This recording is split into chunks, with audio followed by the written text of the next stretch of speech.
Hello, 3 ചിത്രങ്ങളുടെ ഏറ്റവും പ്രധാനപ്പെട്ട OTT അപ്ഡേഷനാണ് ഇന്നൊരു വീഡിയോ ഭാഗത്ത് നൽകിയിരിക്കുന്നത്. വീഡിയോയിൽ മുൻപ് വീഡിയോ ലൈക്ക് ചെയ്യുക, ചാനൽ സബ്സ്ക്രൈബ് ചെയ്യാൻ വേണ്ടി ശ്രമിക്കുക. ഉണ്ണി മുകുന്ദൻ, ജോണി ആൻ്റണി എന്നൊക്കെ പ്രധാന കഥാപാത്രങ്ങളായ ചിത്രമായിരുന്നു ഗെറ്റ് സെറ്റ് ബേബി. അത്യാവശ്യം ഒരു മികച്ച അഭിപ്രായം തന്നെ ഗെറ്റ് സെറ്റ് ബേബിക്ക് സ്വന്തമാക്കാൻ വേണ്ടി സാധിച്ചിട്ടുണ്ടായിരുന്നു. ചിത്രം ഉടൻ തന്നെ ജിയോ ഹോട്ട്സ്റ്റാറിലൂടെ OTT റിലീസ് ചെയ്യുമെന്നാണ് റിപ്പോർട്ടുകൾ സൂചിപ്പിക്കുന്നത്.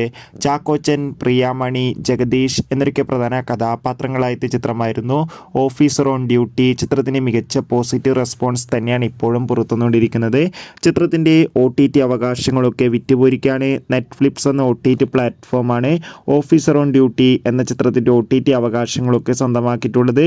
ചിത്രം ഈ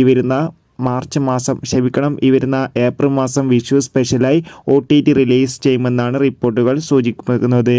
സജിൻ ഗോപു, അനശ്വര രാജൻ എന്നൊക്കെ പ്രധാന കഥാപാത്രങ്ങളായ ചിത്രമായിരുന്നു പൈങ്കിളി. ഏവരുമേറെ ആകാംക്ഷയോടെയായിരുന്നു പൈങ്കിളി എന്ന ചിത്രത്തിൻ്റെ OTT അപ്ഡേഷൻ അറിയാൻ വേണ്ടി കാത്തിരുന്നത്. ഫൈനലി പൈങ്കിളി എന്ന ചിത്രം ഈ വരുന്ന ഏപ്രിൽ മാസമോ അല്ലെങ്കിൽ ഈ മാർച്ച് അവസാന വാരമോ മനോരമ മാക്സ് എന്ന OTT പ്ലാറ്റ്ഫോമിലൂടെ OTT റിലീസ് ചെയ്യുമെന്ന് കൺഫേം ആക്കിയിട്ടുണ്ട്.